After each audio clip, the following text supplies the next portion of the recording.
Bhagavansvaha Tatsavitu Varenyam Bhargo Devasya Dhimahi Dhiyo Yona Prachodayat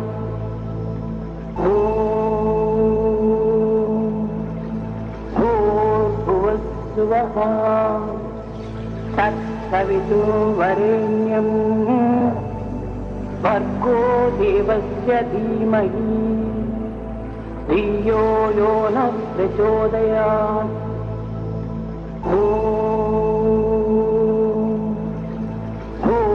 Bhuvasvaha Tatsavitu Varenyam Bhargo Devasya Dhimahi Dhiyo Yona Prachodayat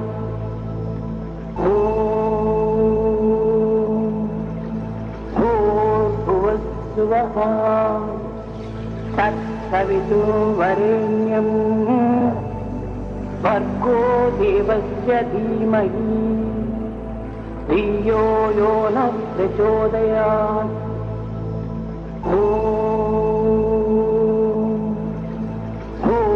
Bhuvasvaha Tatsavitu Varenyam Bhargo Devasya Dhimahi Dhiyo Yona Prachodayat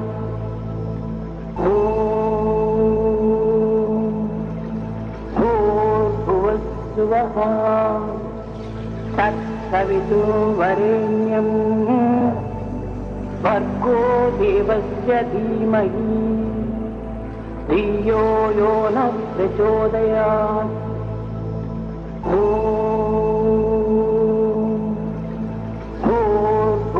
Bhuvasvaha Tatsavitu Varenyam Bhargo Devasya Dhimahi Dhiyo Yona Prachodayat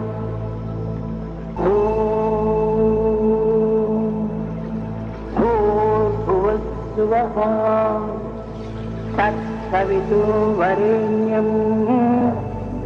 Bhargo Devasya Dhimahi Dhiyo Yona Prachodayat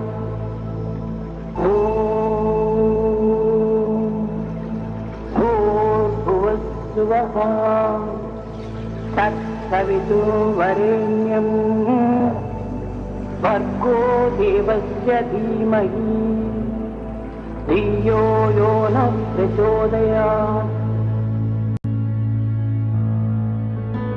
We offer our humble pranams at the lotus feet of our beloved Bhagwan Sri Sathya Sai Baba.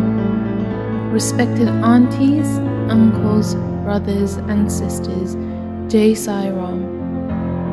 To commemorate the 10th anniversary of our beloved Sri Sathya Sai Baba's Aradhana Day, the young adults of Brixton Sai Centre have put together a program consisting of Vedam chanting, multi-faith prayers, a talk by our guest speaker Divij Desai, musical offerings, Swami's divine discourse, Bhajans and Mangala Arathi. We hope you enjoy the program. Jai Sai Ram. Imbibe love in your heart. Whomsoever you come across, talk to them with love. Draw all those who are in trouble close to you. Then God will shower His love on you. How can you receive God's love if you do not love your fellow men? If you want to become deserving of God's love, then first and foremost, you should become deserving of the love of your fellow men. God will help you if you help others. Help ever, hurt never. Never put anyone to trouble. Love everyone. Lead your life with goodness of heart. Your heart should melt with love and love should flow in it. Embodiments of love develop love in you more and more. This is an aspect of divinity. It is in reference to this that Lord Krishna declares that all beings are an aspect of His divinity. My dear ones, you are not different from me. I am in you and you are in me. Divine Discourse, January 27th, 2007.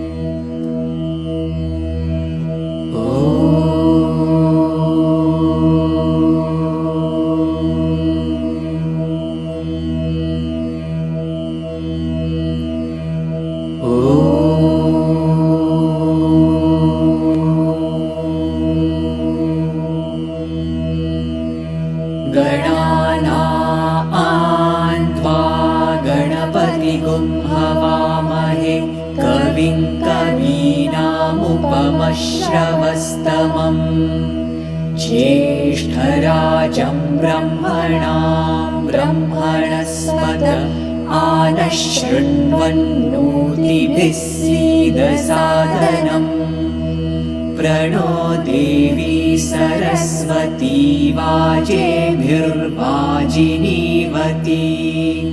धीनामवित्र्यवतु गणेशाय नमः सरस्वत्यै नमः श्रीगुरुभ्यो नमः हरिः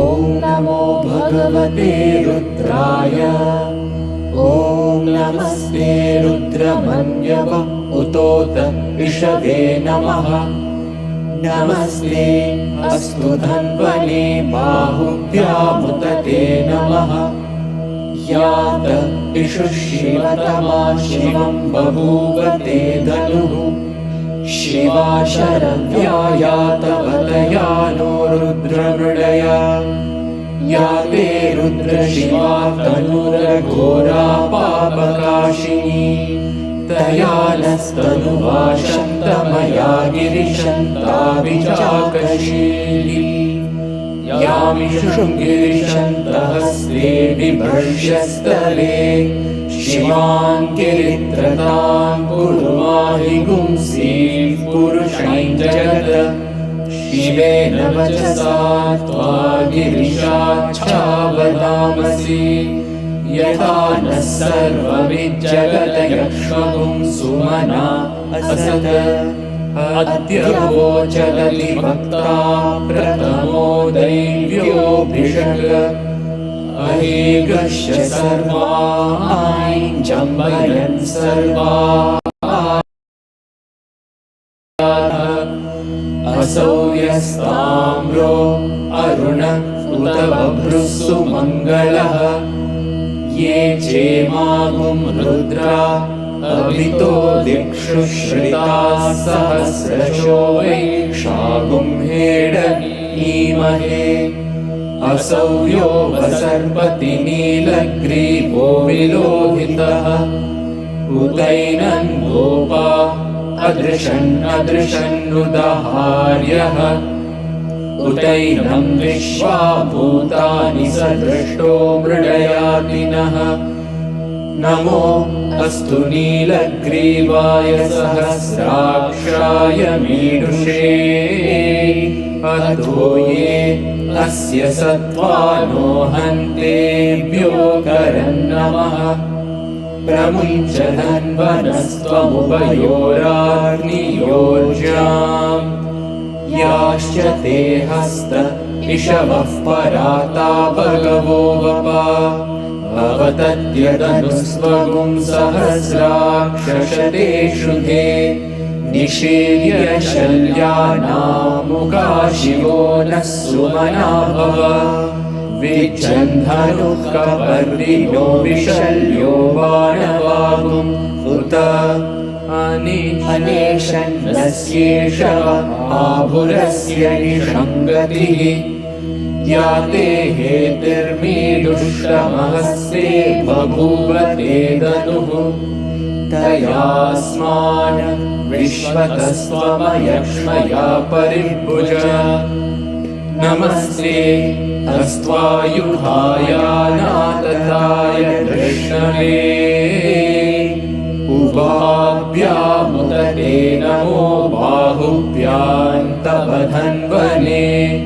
परितेदन्वनो हेतिरस्मान् वृणक्तु विश्वतः अथो य इषुतिस्तवारे अस्मन्निदेहितम् नमस्ते अस्तु भगवन् विश्वेश्वराय महादेवाय त्रयम्बकाय त्रिपुरान्तकाय त्रिकाग्निकालाय कालाग्निरुद्राय नीलकण्ठाय मृत्युञ्जयाय सर्वेश्वराय सदाशिवाय श्रीमन्महादेवाय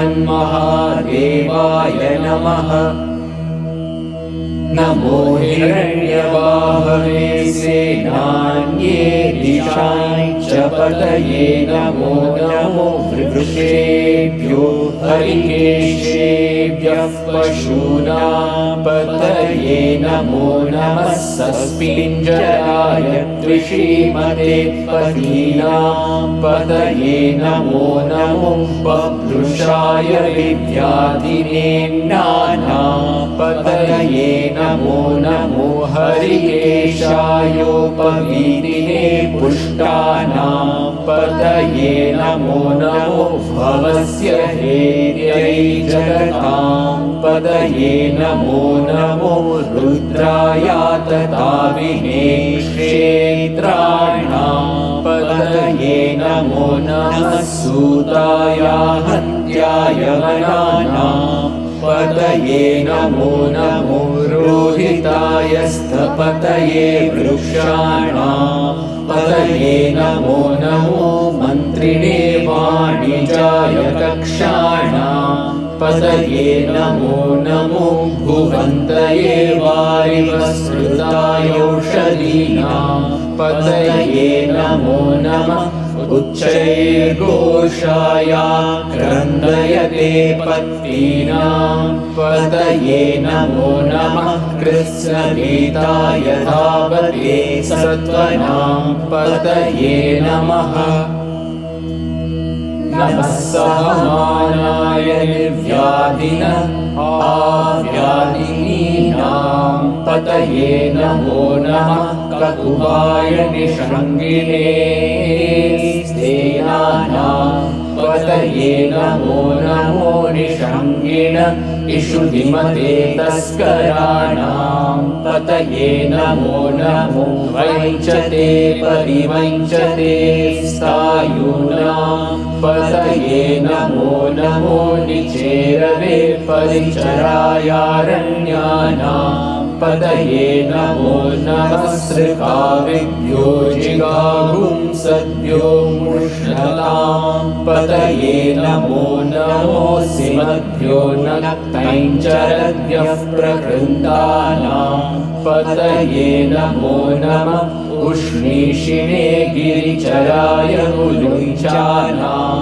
पतये नमो नमः शिशुमद्भ्यो धन्वाविभ्यश्च वो नमो नमः आतन्वानेभ्यः प्रतिददानेभ्यश्च वो नमो नमः आयच्छद्भ्यो विसृजद्भ्यश्च वो नमो नमोऽस्यद्भ्यो विद्यद्भ्यश्च वो नमो नमः आसीनेभ्यः शयानेभ्यश्च वो नमो नमः स्वपद्भ्यो जागृद्भ्यश्च वो नमो नमस्तिष्ठद्भ्यो धावद्भ्यश्च वो नमो नमः सभाभ्यः सभापतिभ्यश्च वो नमो नमो अश्वेभ्योऽश्वपतिभ्यश्च वो नमः नमः आव्याधिनीभ्यो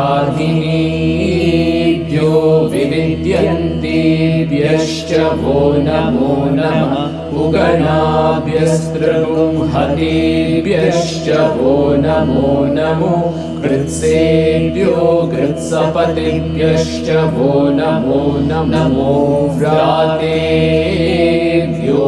व्रातपतिभ्यश्च वो नमो नमो गणेभ्यो गणपतिभ्यश्च वो नमो नमो विरूपेभ्यो विश्वरूपेभ्यश्च वो नमो नमो महद्भ्यः क्षुल्लकेभ्यश्च वो नमो नमो रथिभ्यो रथेभ्यश्च वो नमो नमो रथेभ्यो रथपतिभ्यश्च वो नमो नमः सेनाभ्यश्च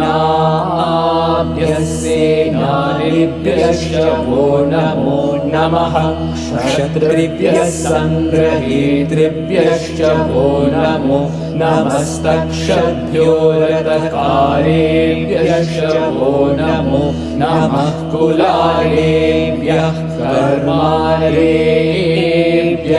वो नमो नमः पुञ्जिष्टेभ्यो निषादेभ्यश्च वो नमो नमः इषुकृद्भ्यो धन्वकृद्भ्यश्च वो नमो नमो मृगयुभ्यश्वनेभ्यश्च वो नमो नमः श्वपतिभ्यश्च वो नमः नमो भवाय च रुद्राय च नमः शर्वाय च पशुपतये च नमो नीलग्रीवाय च शितिकण्ठाय च नमः कपर्दिने च व्युक्तकेशाय च नमः सहस्राक्षाय च शतधन्वने च नमो गिरिशाय च शिपिविष्टाय च नमो मीरुष्टमाय चेषुमते च नमो ह्रस्वाय च वामनाय च नमो बृहते च वर्षीयसे च नमो वृद्धाय च संवृद्वने च नमो अग्र्याय च प्रथमाय च नमः आशवे चाजिराय च नमः शीघ्रियाय च शीघ्राय च नमः ऊर्म्याय चावस्वन्याय च नमः स्रोतस्याय च द्वीप्याय च नमो ज्येष्ठाय च कनिष्ठाय च नमः पूर्वजाय चापरजाय च नमो मध्यमाय चापगल्भाय च नमो जघन्याय च बुद्धियाय च नमः सोऽभ्याय च प्रतिसर्याय च नमो याम्याय च क्षेम्याय च नमः उर्वर्याय च खल्याय च नमः श्लोक्याय चावसान्याय च नमो वन्याय च कक्ष्याय च नमः श्रवाय च प्रतिश्रवाय च नमः आशुषेणाय चाशुरताय च नमः शूराय चावभिन्धते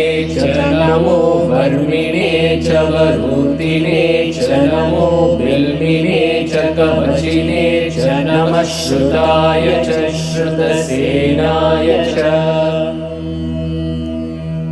नमो दुन्दुभ्याय चाहनन्याय च नमो तृष्णवे च प्रमृषाय च नमो दूताय च प्रहिताय च नमो निषङ्गिने चेषुधिमते च नमस्तीक्ष्णेशवे चायुधिने च नमः स्वायुधाय च सुधन्वने च नमः श्रुत्याय च पत्याय च नमः काट्याय च नीत्याय च नमः सूत्याय च सरस्याय च नमो नाद्याय च वैशन्ताय च नमः कूप्याय चाढक्याय च नमो वर्ष्याय चावश्याय च नमो मेघ्याय च विद्युत्याय च नमः ईन्द्रियाय चातप्याय च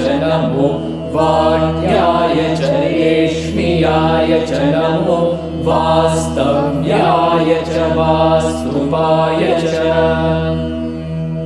ॐ हर हर हर हर ॐ नमः सोमाय च रुद्राय च नमः साम्राय चारुणाय च नमः शङ्घाय च पशुपतये च नमः उग्राय च भीमाय च नमो अग्रे वधाय च दूरे वधाय च नमो मन्त्रे च हरीयसे च नमो वृक्षेभ्यो हरिकेशेभ्यो नमस्ताराय नमः शम्भवे च मयो भवे च नमः शङ्कराय च मयस्कराय च नमः शिवाय च शिवतराय च नमस्तीर्थ्याय च पूल्याय च नमः पार्याय चावार्याय च नमः प्रतरणाय चोत्तरणाय च नमः आधार्याय चालाद्याय च नमः षष्ट्याय च फेन्याय च नमः सिकत्याय च प्रवाह्याय च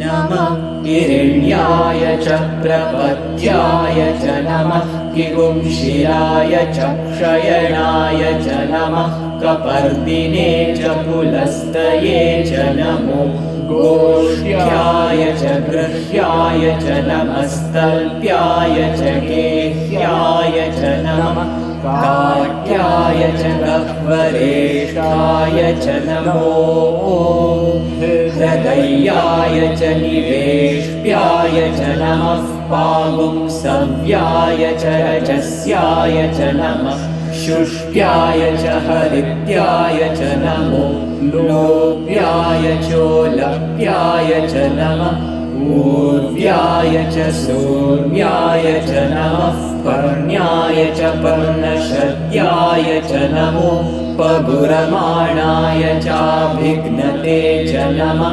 आखिदते च प्रखिदते च नमो वक्किरिकेभ्यो देवानागुं हृदयेभ्यो नमो विक्षीणकेभ्यो नमो विचिन्वत्केभ्यो नमः आनिर्हतेभ्यो नमः आनीवत्केभ्यः द्रावे अन्धसरस्वते दरिद्रन्नीरलोहिता येषां पुरुषाणामेषां पशूनां माधेर्मालोको येषां किञ्चनाममद या ते रुद्रशिवा तनु शिवा विश्वाह भेषजी शिवा रुद्रस्य भेषजितया नो मृडजीवसे इमामुं रुद्राय तपसे कपर्दिने क्षयद्वीराय प्रभरामहे मतिम् यथा नः शमसद्विपदे चतुष्पदे विश्वं पुष्टं ग्रामे अस्मिन्ननातुरम् मृडानो रुद्रो तनो मयस्पृधि क्षयद्वीराय नमसा विधेमते यक्षैश्च योश्च मधुराय जे पिता तदश्याम तव रुद्रप्रणीतौ मानो महान्तमुतमानो अर्हकं मान उक्षन्तमुतमान उक्षितम् मानो वरीः पितरं मोदमातरं प्रियामानस्तनुवो रुद्ररीरिषः मानस्तोके तनये मान आयुषि मानो गोषुमानो अश्वेषु रीरिषः वीरान्मानो रुद्रभामितो वधीर्हविष्मन्तो नमसा विधेमते आराते गोघ्न उत पूरुषग्ने क्षयद्वीराय सुन्नमस्मेते अस्तु रक्षा च नो अधिचदेव ब्रूह्यदा च न शर्म यच्च द्विबर्हाः स्तुति सुविश्रुतं गर्तसदयुवानं मृगन्न भीममुपहत्नुमुग्रम् मृडाचरित्रे रुद्रस्तवानो अन्यन्ते अस्मन्निव पन्तु सेनाः परिणो रुद्रस्य हेतिर्वृणक्तु परिद्वेषस्य दुर्मतिरगायोः अवस्थिरा मगवद्यस्तरुष्वमेवस्तोकायतनयाय मृडया मीडुष्टमशिवतमशिवो नः सुमना भव परमे वृक्ष आयुधन्निधाय कृत्तिं वसान आचर पिनाकं बिभ्रदागहि विकिरितविलोहित नमस्ते असु भगवः यास्ते सहस्रगुंहेतयोऽन्यमस्मन्निव पन्तु ताः सहस्राणि सहस्रता बाहुवोस्तव हेतयः तासामीशानो भगवः पराचीनामुकाकृति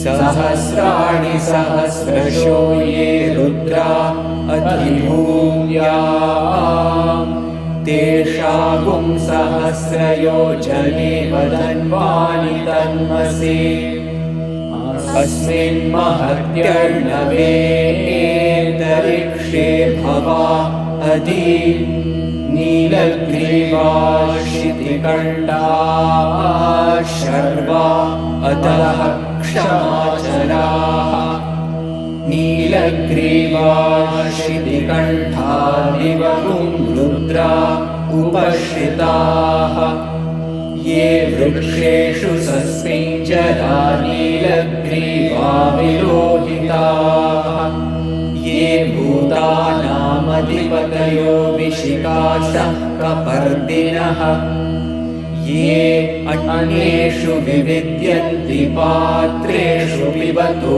जनान् ये पतां पथि रक्षय ऐलभृदाय व्युतः ये तीर्थानि प्रचरन्ति सृगावन्तो निषङ्गिणः य एतावन्तश्च भूयागुंसश्च दिशो रुद्रावितस्थिरे तेषागुं सहस्रयोजने वदन्वानि तन्मसि नमो रुद्रेभ्यो ये पृथिव्यां ये अन्तरिक्षे ये दिवि येषामन्नं वातो वर्षविषभस्मेभ्यो दश प्राचीर्दश दक्षिणादश प्रतीचीर्दशोदीचीर्दशोर्ध्वास्तेभ्यो नमस्ते नो मृडयन्तु ते यं विष्मो यश्च नो वेष्टितं भोजम्भे ददामि त्र्यम्बकं यजामहे सुगन्धिं पुष्टिवर्धनम् उर्वारुकमिव बन्धनान् मृत्योर्मुक्षीयमामृतात् यो रुद्रो अग्नौ यो अप्सुय ओषधीषु यो रुद्रो विश्वा भुवना विवेश तस्मै रुद्राय नमो अस्तु ये ते सहस्रमयुतं पाशा मृत्यो मर्त्याय हन्तवे तान् यज्ञस्य मायया सर्वान् वयजामहे मृत्यवे स्वाहा मृत्यवे स्वाहा प्राणानां ग्रन्थिरसि रुद्रो मा विशान्तकः तेनान्येनाप्यायस्व नमो रुद्राय विष्णवे मृत्युर्मे पाहि तमुष्टुहि यस्विषुः सुधन्वायो विश्वस्य क्षयति भेषजस्य यक्ष्वा महेशौ मनसाय रुद्रन्नमोभिर्देवमसुरन्दुवस्य अयं मे हस्तो भगवान् अयं मे भगवत्तरः अयं मे विश्वभेषजोऽयं शिवाभिमर्शनः ॐ शान्ति शान्ति शान्तिः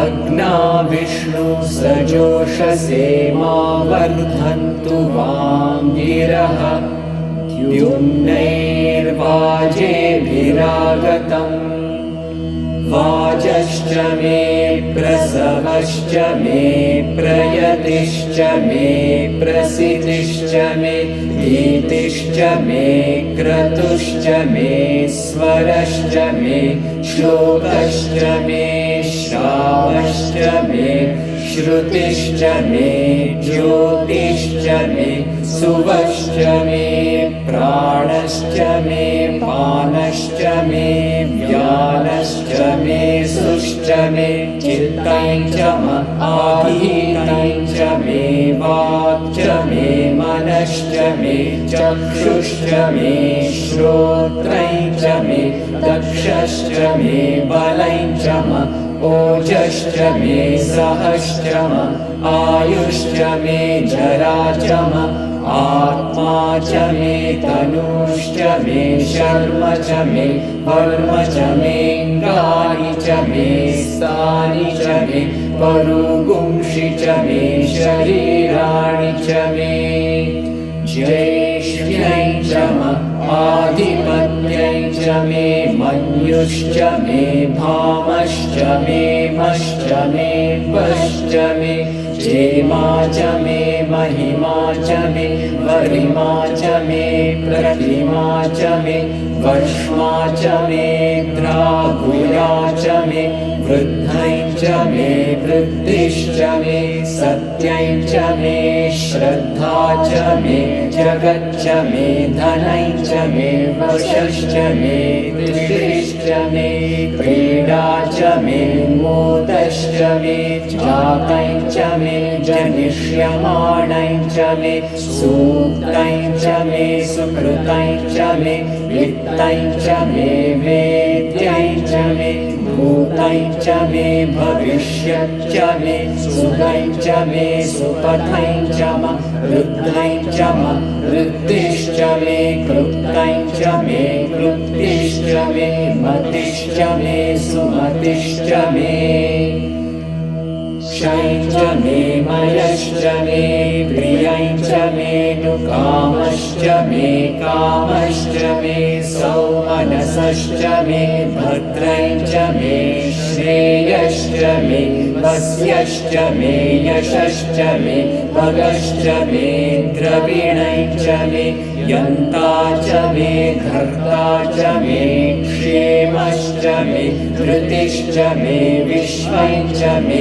महश्च मे संविच्च मे ज्ञात्रं च मे सूश्च मे प्रसूश्च मे क्षीरं च मे लयश्च ऋतं च मे मृतं च मे यक्ष्मं च मे नामयच्च मे जीवातुश्च मे दीर्घायुत्वं च मे नमित्रं च मे भयं च मे सुखं च मे शयनं च मे सुषा च मे सुदिनं च मे ऊर्ज मे सुनृता च मे पयश्च मे रसश्च मे घृतं च मे मधु च मे सद्धिश्च मे सपीतिश्च मे कृषिश्च मे वृष्टिश्च मे चैत्रञ्च औद्भिद्यञ्च मे रयिश्च मे रायश्च मे पुष्णञ्च मे पुष्टिश्च मे विभुज मे प्रभुज मे बहुज मे भूयश्च मे पूर्णञ्च मे पूर्णतरञ्च मे क्षितिश्च मे कूयवाश्च मे नञ्च मे क्षुच्च मे व्रीहयश्च मे यवाश्च मे माशाश्च मे तिलाश्च मे मुद्गाश्च मे खल्वाश्च मे गोधूमाश्च मे मसुराश्च मे प्रियङ्गमश्च मेणमश्च मे श्यामाकाश्च मे नीवाराश्च मे अश्माच मे मृत्तिका च मे गिरयश्च मे पर्वताश्च मे सिकताश्च मे वनस्पतयश्च मे हिरण्यञ्च मे यश्च मे सीसञ्च मे प्रपुश्च मे श्यामञ्च मे लोहञ्च मेऽग्निश्च आपश्च मे विरुधश्च ओषधयश्च मे कृष्णपच्यञ्च मे पृष्ठपच्यञ्च मे ग्राम्याश्च मे पशव आरण्याश्च यज्ञेन कल्पन्ताम् वित्तञ्च मे वित्तिश्च मे भूतञ्च मे भूतिश्च मे वसु च मे वसतिश्च मे कर्म च मे शक्तिश्च मे अर्थश्च एमश्च इतिश्च मे गतिश्च मे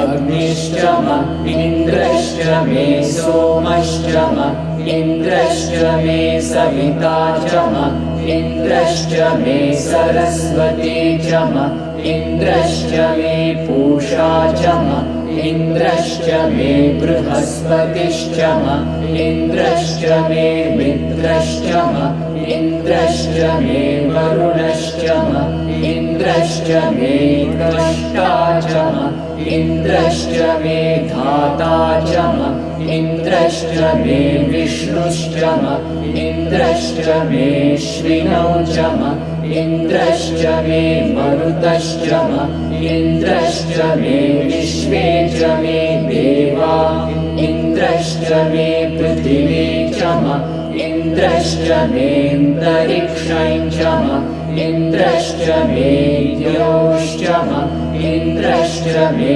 दिशश्च इन्द्रश्च मे मूर्धा च इन्द्रश्च मे प्रजापतिश्च इन्द्रश्च मे अगुंशुश्च मे रश्मिश्च मे दाभ्यश्च मेऽधिपतिश्च उपागुंशुश्च मेऽन्तर्यामश्च ऐन्द्रवायवश्च मे मैत्रावरुणश्च आश्विनश्च मे प्रतिप्रस्थानश्च मे शुक्रश्च मे मन्ये च आग्रयणश्च मे वैश्वदेवश्च मे ध्रुवश्च मे वैश्वानरश्च ऋतुग्रहाश्च मे दिग्राह्याश्च ऐन्द्राग्नश्च मे वैश्वदेवश्च मे मरुत्वतीयाश्च मे माहेन्द्रश्च आदित्यश्च मे सावित्रश्च मे सारस्वतश्च मे पौष्णश्च मे पात्नीवतश्च मे हार्योजनश्च मे इद्मश्च मे वर्हिश्च मे वेदिश्च मे धिष्णियाश्च मे सृचश्च मे चमसाश्च मे ग्रावाणश्च मे स्वरवश्च उपरवाश्च मे विषमणे च मे द्रोणकलशश्च मे वायव्यानि च मे पूतभृच्च आधवनीयश्चम आग्नेयीघ्रं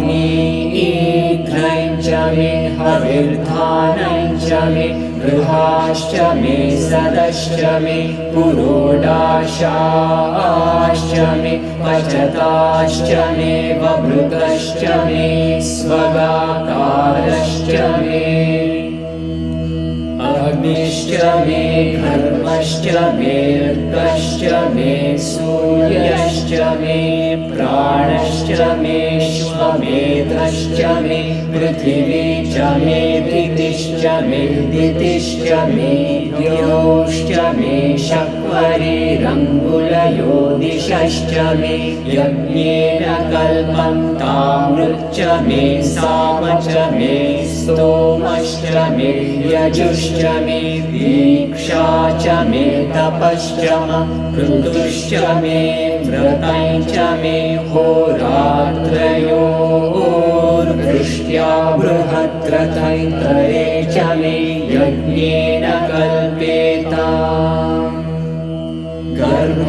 गर्भाश्च मे वत्साश्च मे त्रयविश्च मे त्रयवी च मे दित्यवाच्च मे दित्यौहि च मे पञ्चाविश्च मे पञ्चावी च मे त्रिवत्सश्च मे त्रिवत्सा च मे तुर्यवाच्च मे तुर्यौहि च मे पष्टवाच्च मे पष्टौहि च म उक्षा च मे वशा च म वृषभश्च मे वेहच्च मे नड्वां च मे धेनुश्च म आयुर्यज्ञेन कल्पतां प्राणो यज्ञेन कल्पतां अपानो यज्ञेन कल्पतां ज्ञानो यज्ञेन कल्पतां चक्षुर्यज्ञेन कल्पतां श्रोत्रं यज्ञेन कल्पतां मनो यज्ञेन कल्पतां वाग्यज्ञेन कल्पतामात्मा यज्ञेन कल्पतां यज्ञो यज्ञेन कल्पताम् एका च मे तिस्रश्च मे पञ्च च मे सप्त च मे नव च म एकादश च मे त्रयोदश च मे पञ्चदश च मे सप्तदश च मे नवदश च म एकविंशतिश्च मे त्रयोविंशतिश्च मे पञ्चविंशतिश्च मे सप्तविंशतिश्च मे नवविंशतिश्च म एकत्रिंशच्च मे त्रयस्त्रिंशच्च मे चतस्रश्च मे षष्टौ च मे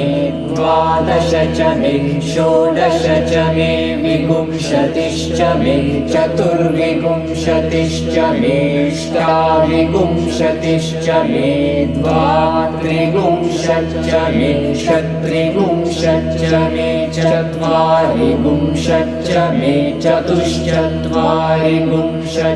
मे अष्टाचत्वारिंशच्च मे नवश्च प्रसवश्चापिचश्च क्रतुश्च सुवश्च मूर्धा च व्यश्नियश्चान्त्यायनश्चान्त्यश्च भुवनश्च भुवनश्चाधिपतिश्च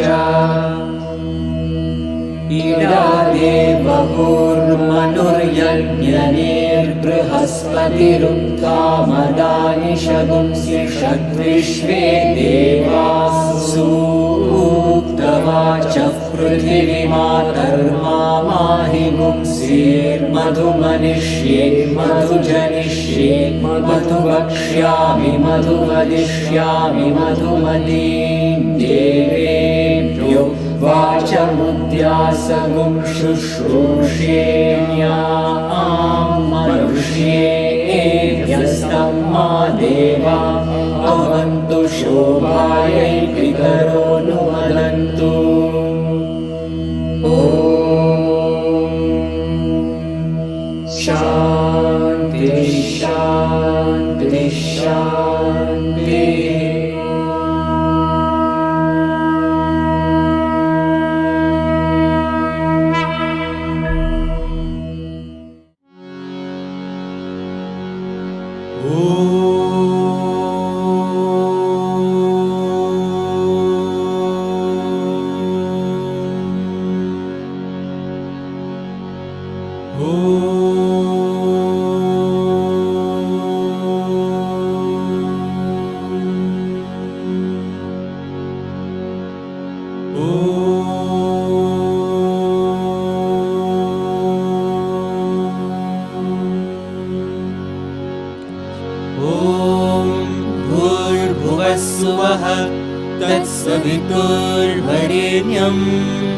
भर्गो देवस्य धीमहि धियो यो नः प्रचोदयात्।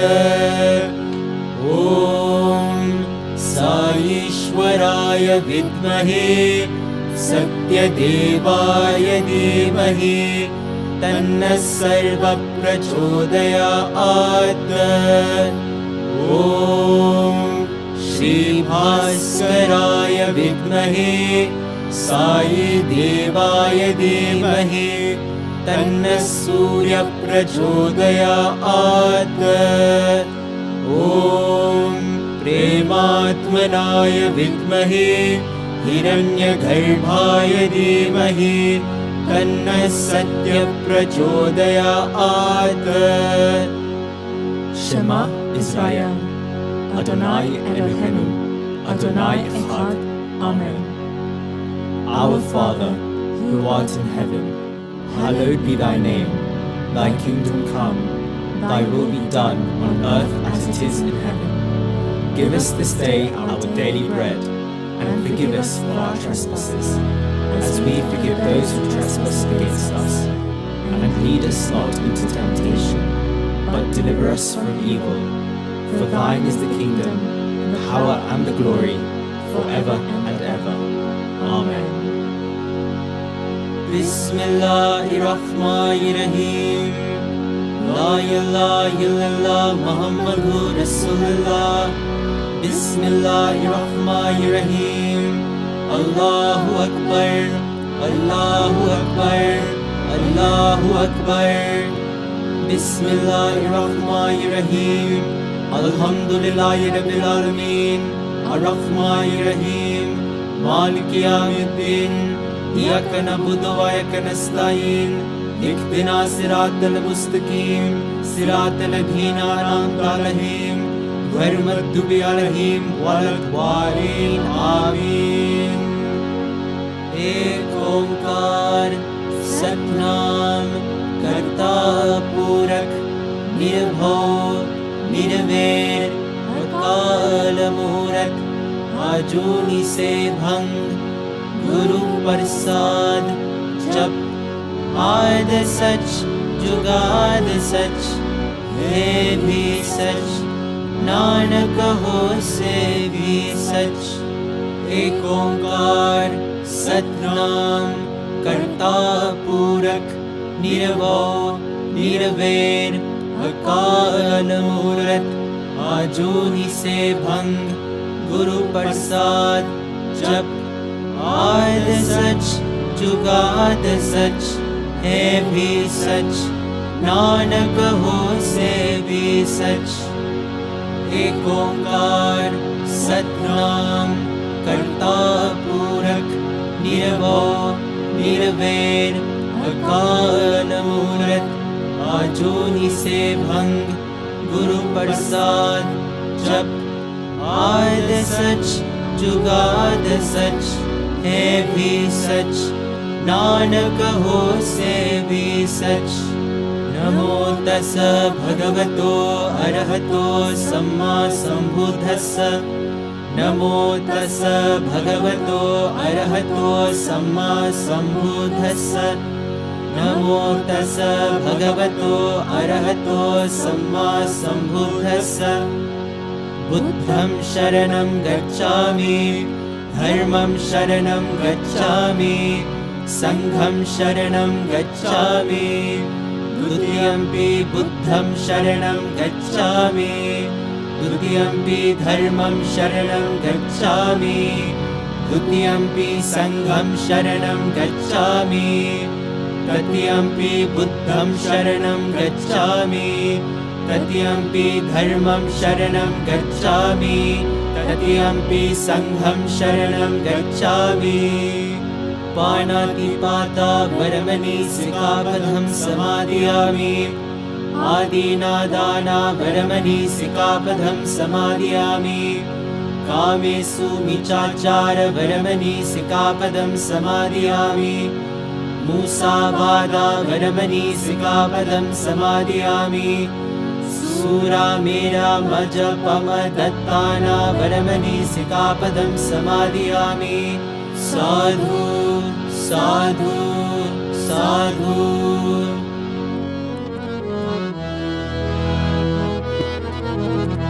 ॐ नमो हरियन्तानम् ॐ नमो शिवायम् ॐ नमो हरियाणम् ॐ नमो वजायनम् नमो लोये सब साहोनम् येसो पञ्चनमो कानो सर्वपापनाशनो मङ्गलानं च सर्वेषां परमं मङ्गलम् ॐ नमो हरियन्तारम्।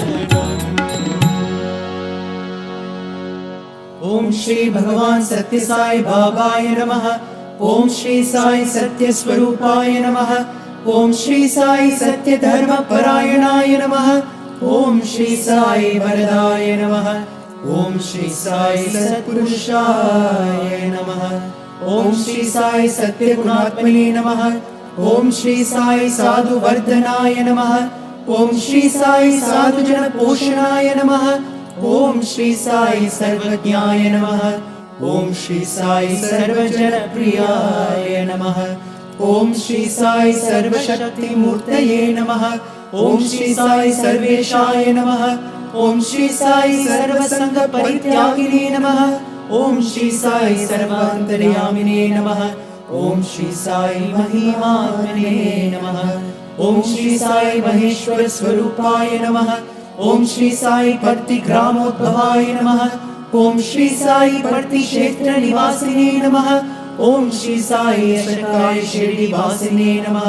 ओम श्री साई जोड़ियानि पल्ली सोमपाय नमः। ओम श्री साई भरद्वाज ऋषि गोत्राय नमः।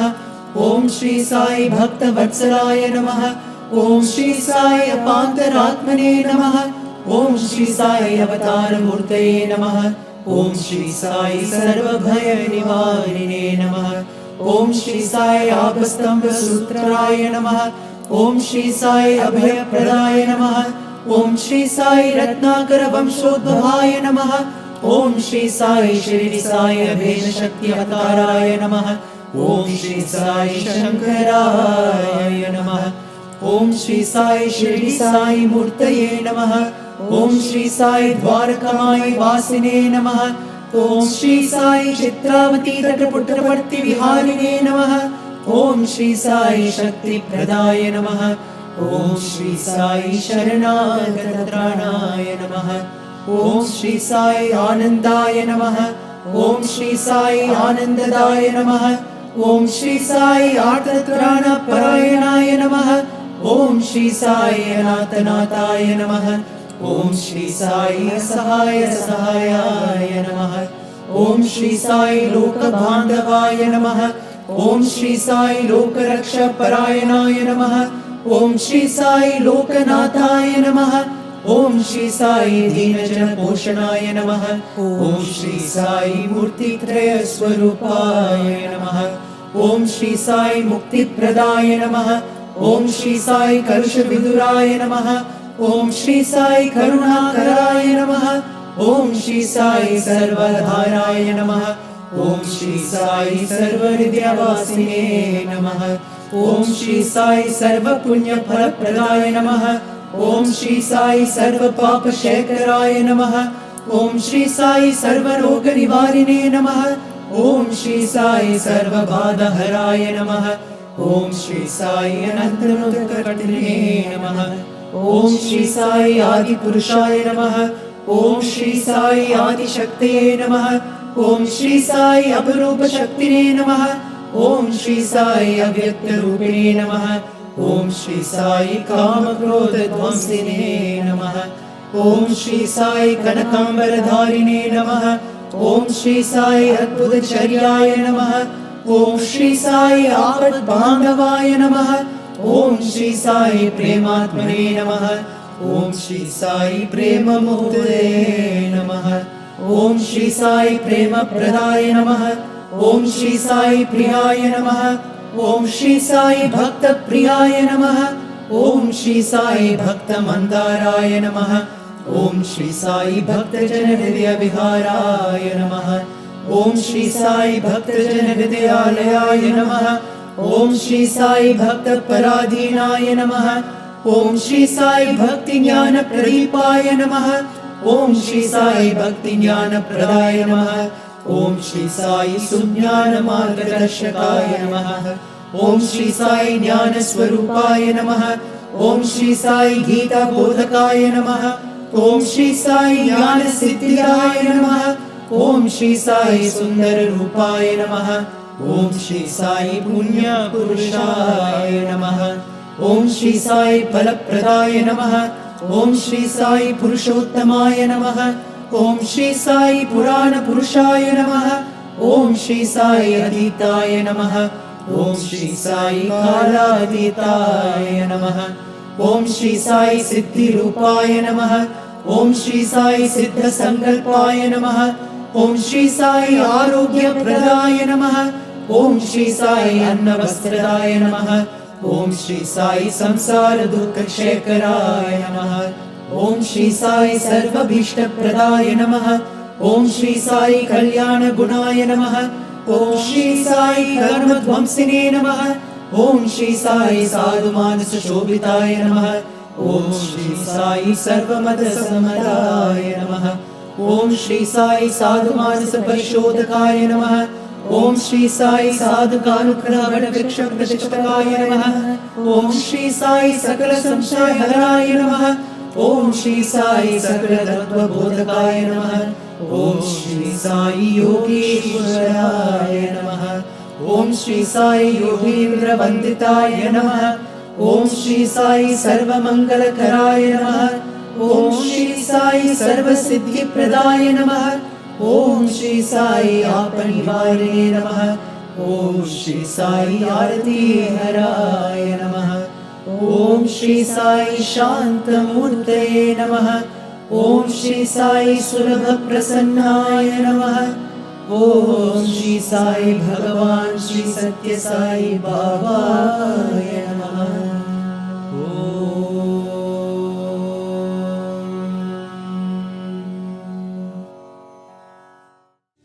Sai Ram, I'm honoured to have the privilege to introduce our special guest speaker, Brother Divij Desai, an alumnus of the Sri Sathya Sai Institute of Higher Learning.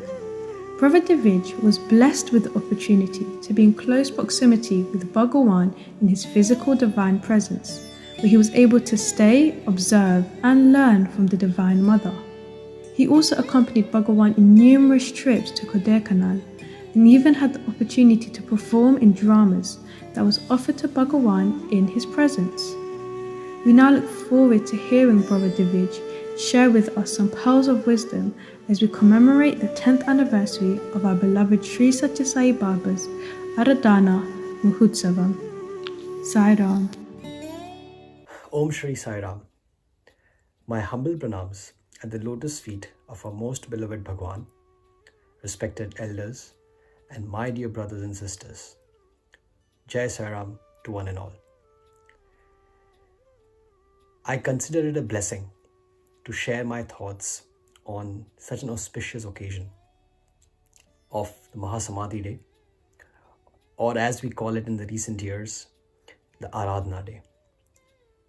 It is indeed a very, very touching moment for all of us, and a very, very historic moment for all of us in our lives with Bhagwan, in our lives with the presence of Bhagwan, and in our lives in the absence of the physical self of Bhagwan, that we today celebrate this occasion and also remind ourselves of his immense presence, of his immense impact that has happened, that he has made in each of our lives. Over the period of years, I've always imagined on how Mahasamadhi Day became Aradhana Day and how it transformed into us celebrating the occasion as Aradhana Day. and the meaning of Aradhana and the value of Aradhana in each of our lives.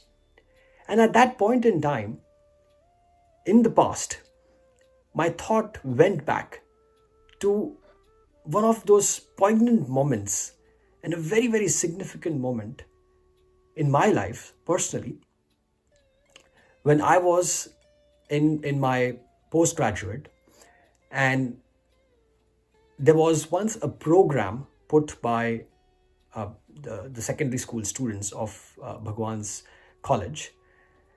The program was on the life of Shirdi Sai Baba. And we all know there is an episode in Shirdi Sai Baba's life where Shirdi Sai Baba takes Samadhi for 3 days. It was that particular act which was being enacted by the students. And at that point in time, I was with Bhagwan with one more brother next to him, and Bhagwan said, let's go to the interview room. So we went with Bhagwan to the interview room, and then Swami asked for a glass of water. When I was giving the glass of water, Swami said, Shirdi Sai came back after 3 days. Bhagwan will not come back. At that point in time, it didn't really struck. And for a second, I was bewildered because I was confused. Like, why is Bhagwan talking about him not coming back? It didn't really make meaning to the mortal sense and to my comprehension. And I just smiled at Bhagwan, folded my hands, and didn't ask for any explanation thereafter. But that thought that Swami had said, Bhagwan will not come back after 3 days, was deep rooted in my mind. Fortunately for me at that day, it just ended there. Little did I know that roughly 10, 12 years down the line, we will have an entire episode of that sequence of events happening in our lives when Bhagwan himself will shed his mortal coil, and then we will be waiting for him, and we will wait for him for 3 days, and then eventually Bhagwan will take Samadhi. Now at that point in time, it stuck to me that what Bhagwan had said years ago, that he will not come back after 3 days, that will be the moment for us, for our sadhana, for our aradhana to begin. Because all that while, when we were with Bhagwan, when we had his physical presence, when we all enjoyed his physical presence, it somehow slipped away from us. The fact that we will not be with Bhagwan in his physical presence had completely lost on us. We never realized the magnitude of that particular moment. And when it actually happened is when our journey began. And it all then makes sense as to why we now call it as our Aradhana. Because this is when our moment of worship begins. This is the point where we now have to reflect our gratitude to Bhagwan in the form of our worship, in the form of our Aradhana. Because this Aradhana is indeed the culmination of our existence and of all that he has done for us. We paying back to him. We expressing our gratitude. And that is why it becomes Aradhana for us. I was reading Sathya Sai Speaks the other day, and Bhagwan had very beautifully explained the 8 flowers of worship. Aradhana, as we call it as worship. Non-violence, control of senses, truth, forbearance, compassion of all living beings, peace, meditation, and penance. And in these 8 flowers of worship, there are a couple of them which I would like to dwell today, and somehow they are quite close to me in my personal sadhana with Bhagwan, because there are a couple of incidents which have really laid a very beautiful impact, which have had a significant impact in my personal life. And the memory of those incidents give me the confidence that yes, Bhagwan, when he laid out these paths for us, when he laid out these value system for us, he also gave us the recipe on how we should inculcate it in our lives, on how we should implement it in our lives. Non-violence being one of those flowers of worship. Now, non-violence in its physical and literal sense would mean not harming anyone, not injuring anyone. And if we take it a level higher and deeper, we could also say that non-violence in thought would mean that you don't really think ill of anyone. And in a way, it is very obvious to us, though at certain points in time in life, we may be adopting it, but at certain times, we may also slip and we may make a mistake. But Bhagwan took the definition of non-violence a step further. And he said that non-violence would basically mean you putting yourself last. Putting others ahead of you is the purest form of non-violence, because then you are absolutely selfless. You are not, by mistake as well, are not going to end up thinking ill of others. Because when you put others ahead of you, you are not giving importance to your own self. And the greatness of our Guru and the Master has always been the fact that when he has preached something, he has also implemented it, and he has reflected it in his own life, giving us a shining example for us to follow. And my mind goes back to one of those days in Kodaikanal when we used to have the lunch session with Bhagwan. And when it's lunchtime, Bhagwan would ask all of us to get into the dining hall, and all of us would be seated. And then Bhagwan would also come and then take his seat. We all would do Brahmarpanam in front of the Lord Brahma himself. And then Bhagwan would have his lunch, and we would also be having our lunch. Within 10-15 minutes at max, Bhagwan would finish his course of meal. And then he would start walking and serving others.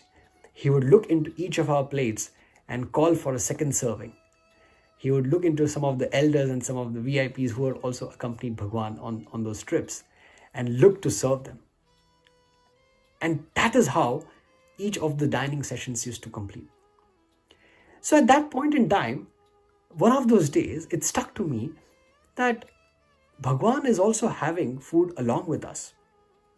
And he is also having food at the same time with us. Which means that nobody's first and nobody's last. Everyone seems to be having at the same time. How is it that Bhagwan is putting himself last over here, whereas he's putting others first, ahead of himself? And then it stuck to me. The consistency with which Bhagwan was making sure that be it day 1 of our trip or be it day 20 of our trip, his lunch session or his tiffin session would exactly get over in 10 to 15 minutes, not a minute more. And then he makes sure that we all have our stomachs full. One could keep deep thinking and asking questions on whether Bhagwan was eating less or whether that was sufficient, 10 to 15 minutes of lunch was sufficient enough for Bhagwan. But the very fact that he did this on a consistent basis, making sure that he has had his course, which finishes in 15 minutes, and then gets onto the floor and ensures that everyone has had their stomach full is a manner and a method of demonstrating that he has kept himself last. Whereas what all he wants for is whether everyone else, his guest whom he has brought along to Kodai, are having a good time. This is one small incident in his life where he has demonstrated the act of non-violence by making sure that you put others ahead of yourself. And that's a very significant lesson. So when we say that when we want to offer this flower of non-violence, which is one of the flowers of worship and the flower of non-violence, it literally means in its purest form that we put ourselves last and we put others ahead of ourselves. The next one, which is again very dear to me, is the worship, the flower of penance. Now, penance in its purest and its strictest form would mean getting into hours of meditation, sacrificing something forever in our life, taking a stance of making sure that we commit to a promise and we make sure that we go through that grill, go through that go through that phase of life where we have literally given up something. And when we want to simplify the meaning of penance, in my life, penance, in my simple definition of penance, penance would literally mean pining for Bhagwan. Because when you pine for Bhagwan, when we pine for Bhagwan, we remind ourselves that Bhagwan is everything, and that is the reason we want to pine for him.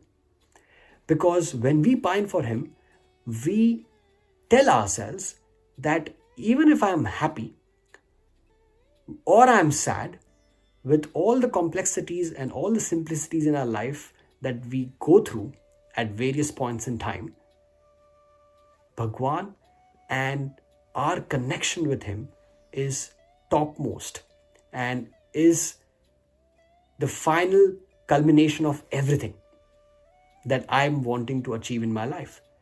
That very thought, reiteration and re-emphasis of that thought makes us feel that at the end of the day, I want to keep Bhagwan happy. And then when we pine for him, it reiterates and re-emphasizes that there is something higher to achieve for. And Bhagwan has also himself said, once a devotee had asked him in terms of why there are some people who do get your proximity and there are others who don't get your proximity, and how do we decipher all this? And Bhagwan had said that there are 4 things that are very, very important, and that is the reason for someone's proximity. And proximity is not just physical proximity. Bhagwan has myriad ways to make someone come closer to him. And Bhagwan said, karma, so your past previous actions, prapti, pining, and then eventually his grace. These are the 4 factors that decide how close an individual gets to Bhagwan. And pining was the third one which Bhagwan lay emphasis on. Because the more you pine for him, the dearer you get to Bhagwan. Because Bhagwan knows that this here is an individual who wants to be close to him. And when you want to be close to him, there is Bhagwan who can melt, and Bhagwan who melts at the call of his devotee will be with you. So when we think about the word pining, and when we talk about how we should pine, and what is true pining for Bhagwan, again in giving it a deeper thought, we are made to realize that in Bhagwan's presence, we all, or even when Bhagwan was physically there, and even today, when we go to Prashanti or when we go to a center, when we go to our altar, the moment we are in Prashanti or we are in our altar or we are at the center, there is a change in our aura. There is a change in the vibe that we emanate, because we make ourselves aware that we are now in a space which has its own vibe, be it Prashanti, be it our altar, be it our center, and we become one with that vibe. So we make ourselves aware that Bhagwan is present over there. And that was exactly what used to happen even when we were in Prashanti, when Bhagwan was physically there. As soon as Bhagwan used to step out of the Purnachandra or the Yajur Mandir, the entire hall used to become silent and then look for that glimpse from Bhagwan. So that awareness, the fact that he is there when he was physically there, and now in our centers, in Prashanti, in our altars, we reinforce that feeling within our mind that now we are in a zone where Bhagwan is there. Now that awareness happens currently at limited intervals. Taking that step further and making it more meaningful, and it's a journey, it's not something that it's not a switch on, switch off on a flick of a button that we will be able to change. It is going to be a journey. But that journey of making ourselves aware that Bhagwan is not just present in our altar, in our center, in our mandir, but at all points in time, be it in our kitchen, be it at our workplace, now that we are all working remotely, be at our homes, at all points in time, and then expressing ourselves and being ourselves in that presence, in that awareness that Bhagwan is around, is true pining. Because then you are not living with Sai, but you are having Sai live with you. And that is when we make ourselves one with Bhagwan's presence and feel him all through and through. That is when our behavior, our actions, our thoughts will always call for Bhagwan, because we know that he's around us, he's with us. And in today's times, it becomes so very important. Never did we ever think that we will all be locked up for a long period of time in our own homes. Bhagwan, the nature, the consciousness made it possible that we are given that time to ourselves, be it in our own room, be it in our own altar, be it in our own working environment, in our day-to-day lives, that opportunity to feel his presence, even though he's not physically present. So on this glorious day of Aradhana celebrations that we are having, I wish to pray on behalf of all of us that Bhagwan, you have indeed taught us a lot of things, but amongst the greatest things that you have taught us, the aspect of worship towards you is the dearest to us, because that is how our relationship has always been with you. That is how we want our relationship to be always with you, where we worship unto you, because in that itself there is abundance joy. And in that joy we want to bask and also be grateful that you have given us that opportunity to enjoy. And as a prayer, we would like to pray on behalf of all of us that with every passing day, we are able to increase and we are able to intensify our sadhana and our aradhana of being with you. Jai Sai Ram.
దయకు ప్రేమకు రూపు దాల్చిన దేవమా సాయి దేవమా దిక్కులేని దీన జనుల ప్రోవవచన దేవమా మా దేవమా సాయి దేవమా మా దేవమా సాయి దేవమా దయకు ప్రేమకు రూపు దాల్చిన దేవమా సాయి దేవమా పనిని ససని సపనిని ససని సపనిని ససని సపనిని ససని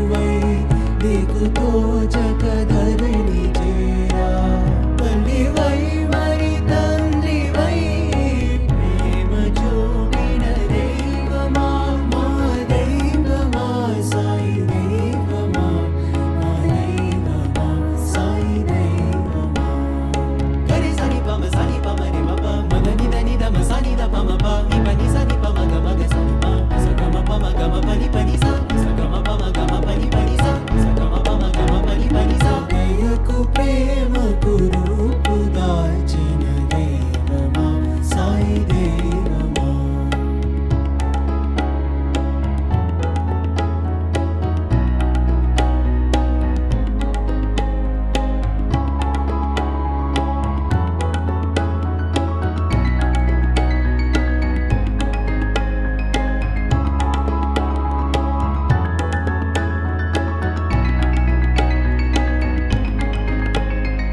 దయకు ప్రేమకు రూపు దాల్చిన దైవమా సాయి దైవమా దిక్కులేని దీన జనుల రోగవచన దైవమా మా దైవమా సాయి దైవమా మా దైవమా సాయి దైవమా దయకు ప్రేమకు రూపు దాల్చిన దైవమా సాయి దైవమా దైవమా సాయి దైవమా దైవమా సాయి దైవమా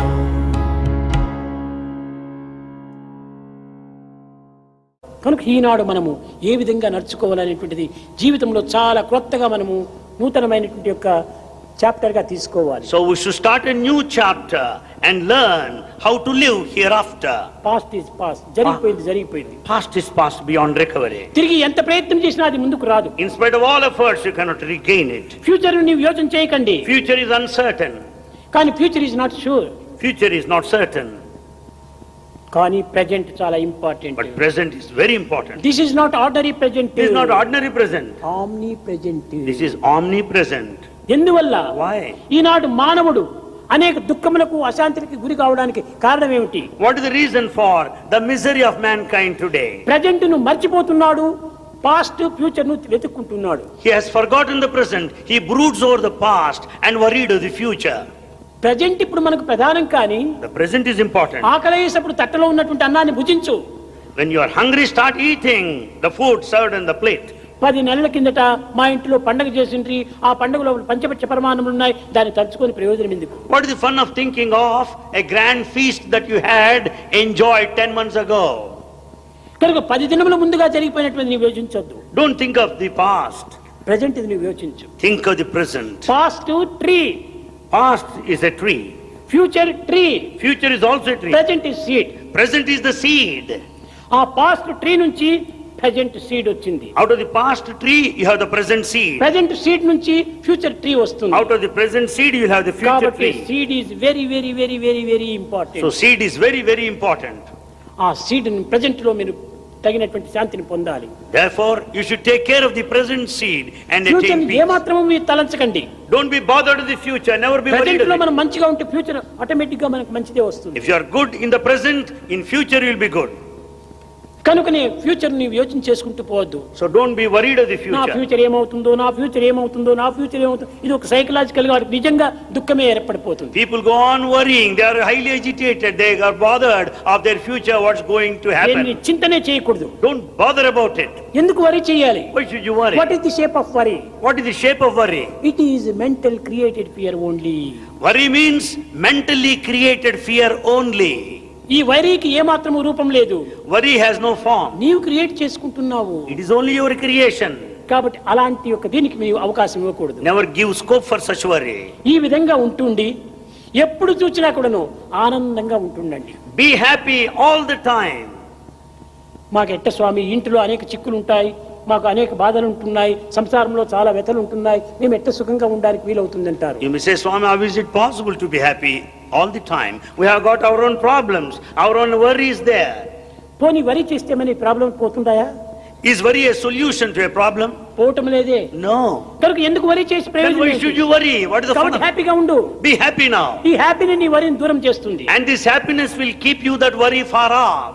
అంతేగాని వరి చేసుకుంటూ కూర్చుంటే వరి ఇంకా ప్లస్ ప్లస్ ప్లస్ అవుతుంది. Because this worry will add to your problem more and more.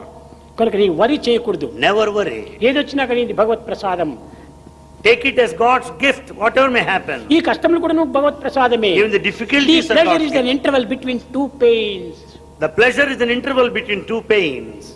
కనుక ఈ రెండు కష్టముల మధ్యలోనే ఒక సుఖం ఉంటుండాలి. And there lies the happiness.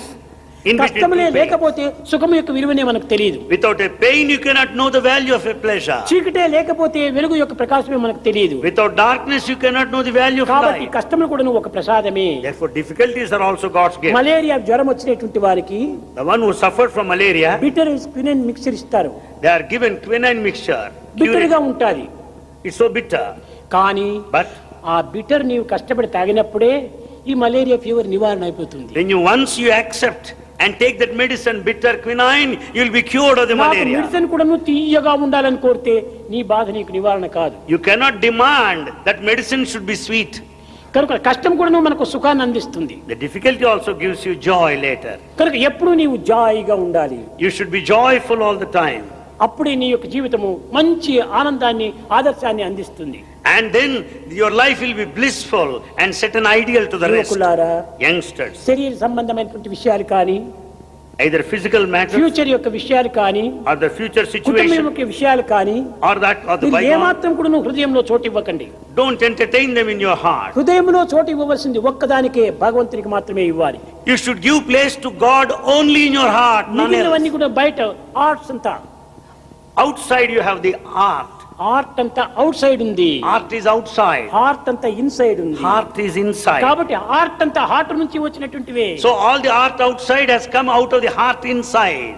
కనుక మొట్టమొదటి నీవు ఆర్ట్ ను చూసుకో. So think of the heart first. Art ను చూడొద్దు. Don't follow the art. ఆ ఆర్ట్ లోపల నీవు మంచి ఆనందాన్ని పొందుతుంటే ఆర్ట్ కూడా ఆనందాన్ని ఇస్తుంది. When once you think of this heart, even the art outside will make you joyful. Reflection of the inner being. Everything is the reflection of the inner being. లోపల నీవు ఆనందంగా ఉంటే బయట కూడా ఆనందమే వస్తుంది. If you are happy within, you will be happy in the exterior. ఎందుకోసం భగవంతుడు నా వెంటనే ఉన్నాడు. Because God is with me. నా హృదయమునందే ఉంటున్నాడు. He is in my heart. అనేటువంటి విశ్వాసాన్ని మనం పెంచుకోవాలి. We should strengthen such sort of faith. అప్పుడే మనకు తగినటువంటి యొక్క ఉత్సాహ ప్రోత్సాహాలు మనకు అభివృద్ధి అవుతుంటాయి. Then we will have all the kind of zeal and enthusiasm.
Sarvadharma Priya Deva, Sarvadharma Priya Deva, Sarvadharma Priya Deva, Sarvadharma Priya Deva, Sathya Sai Deva, Sathya Sai Deva, Sathya Sai Deva, Sathya Sai Deva, Allah Yesu Buddha Nanaka, Allah Yesu Buddha Nanaka, Allah Yesu Buddha Nanaka, Allah Yesu Buddha Nanaka, Zoroaster Mahavir tum ho, Zoroaster Mahavir tum ho, Zoroaster Mahavir tum ho,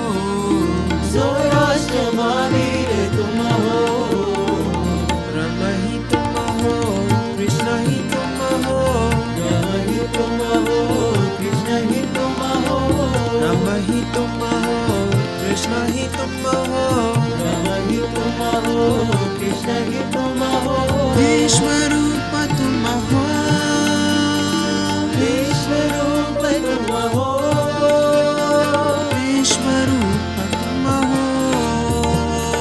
Vishwarupa tum ho, Sai Vishwarupa tum ho, Sai Vishwarupa tum ho, Sarvadharma Priya Deva, Sarvadharma Priya Deva, Sathya Sai Deva, Sathya Sai Deva, Allah Yesu Buddha Nanaka, Yesu Buddha Nanaka, Zoroaster Mahavir tum ho, Zoroaster Mahavir tum ho, Zoroaster Mahavir tum ho, Zoroaster Mahavir tum ho, Rama hi tum ho, Krishna hi tum ho, Rama hi tum ho, Krishna hi tum ho, Vishwarupa tum ho, Vishwarupa tum ho,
शरणं गच्छामि सत्य साई शरणं गच्छामि सत्य साई शरणं गच्छामि सत्य साई शरणं गच्छामि सत्य साई शरणं गच्छामि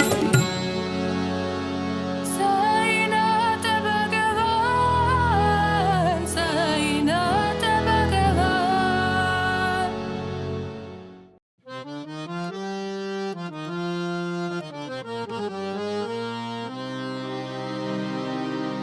प्रणाम स्वीकार करो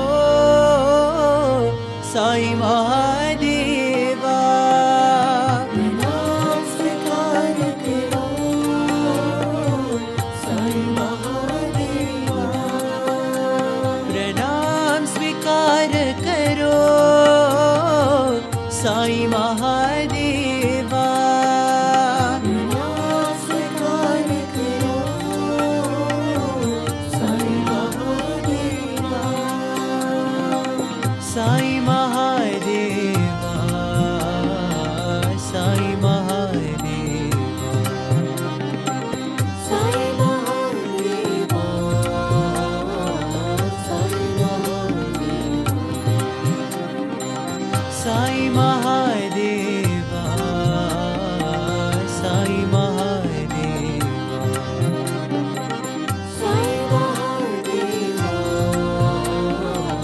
साई महादेवा प्रणाम स्वीकार करो साई महादेवा प्रणाम स्वीकार करो साई महादेवा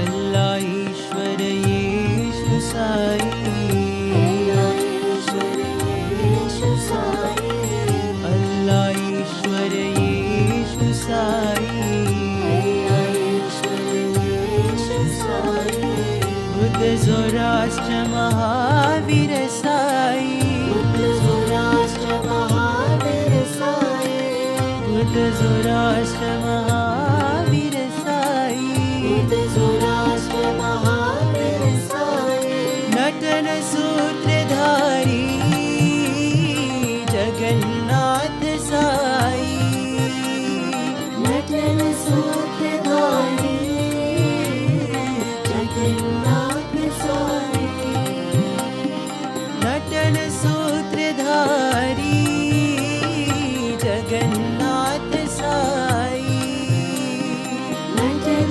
सूत्रधारी जगन्नाथ साई साई महादेवा साई महादेवा साई महादेवा साई महादेवा साई महादेवा साई महादेवा साई महादेवा साई महादेवा प्रणाम स्वीकार करो साई महादेवा स्वीकार करो Sai Mahadeva Sai Mahadeva Sai Mahadeva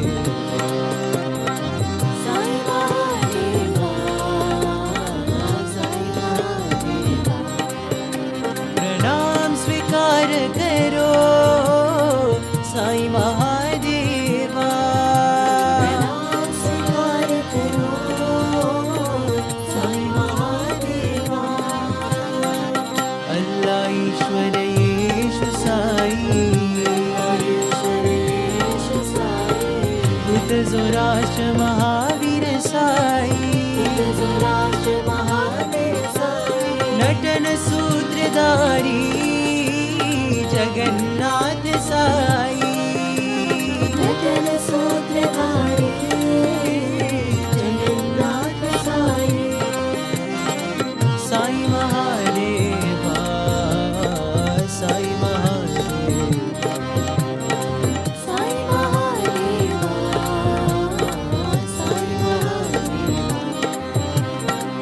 Sai Mahadeva, Sai Mahadeva, Sai Mahadeva, Sai Mahadeva. Pranam svikar karo, Sai Mahadeva.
सुखिनो भवन्तु